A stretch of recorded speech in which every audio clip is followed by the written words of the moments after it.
Ndugu zangu katika Kristo, tunakaribisha kipindi cha Majilio, mwanzo wa mwaka mpya wa kiliturujia. Katika kanisa tunayo vipindi vikuu 6 vinavyoakisi safari ya wokovu, yaani Majilio, Noeli, Kwaresma, Pasaka, Pentekoste na kipindi cha kawaida cha mwaka. Vipindi hivi hutusaidia kumjua zaidi Yesu na kushiriki katika fumbo la ukombozi. Majilio ni kipindi cha kwanza na cha maandalizi, tukijiandaa kwa ujio wa pili wa Kristo. Na pia tunakumbuka ujio wake wa kwanza alipokuwa mwanadamu kupitia Bikira Maria. Neno Majilio lilikuwa likimaanisha ujio wa Mungu katika dini za kipagani au ziara za kifalme. Wakristo wa mwanzo wakalipa maana mpya kabisa ujio wa mfalme wa amani, Yesu Kristo, Mungu wa kweli.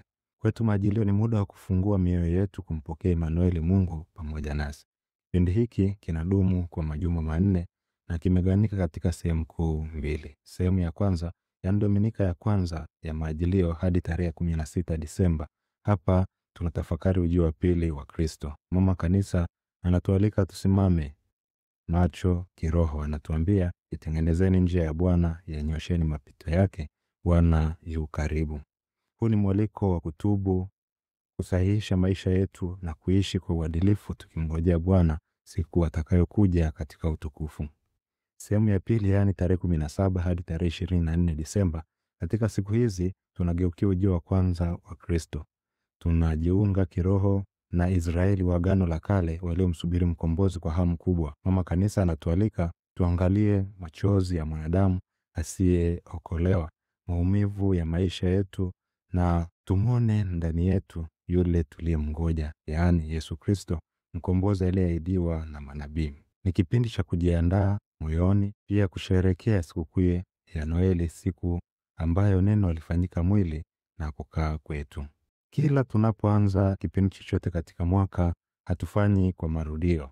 Hivyo ni muhimu kukumbuka kwamba mwaka wa kiliturujia haujirudii kwa mazoea. Kila Majilio ni jipya. Kila kipindi chochote cha mwaka katika kanisa ni mwanzo mpya, na kila adhimisho lina nguvu mpya ya neema. Tunapoadhimisha matukio ya wokovu, hatukumbuki tu historia, bali tunauishwa kiroho, tunapewa maisha mapya, au vipindi hivi vinatusogeza zaidi karibu na Mungu. Kwa hivyo, tusichukulie Majilio kama kitu tulichokizoea, au kipindi chochote cha mwaka wa kanisa kama kipindi tulichokizoea au tukakifanya kwa mazoea. Tuache mioyo yetu iwe wazi, tukubali kubadilishwa na Mungu na kupokea neema mpya anayetupa mwaka huu. Ndugu zangu, Majilio ni mwaliko wa kujiandaa kiroho, kutubu na kujipatanisha na Mungu, kuimarisha imani yetu, kutenda matendo ya huruma, kuishi kwa matumaini, kumpokea Kristo katika maisha yetu ya kila siku. Hivyo basi, tumwombe Bwana tusaidie katika safari hii, tufungue mioyo yetu ili mwanga wake uingie na kuangaza giza la maisha yetu.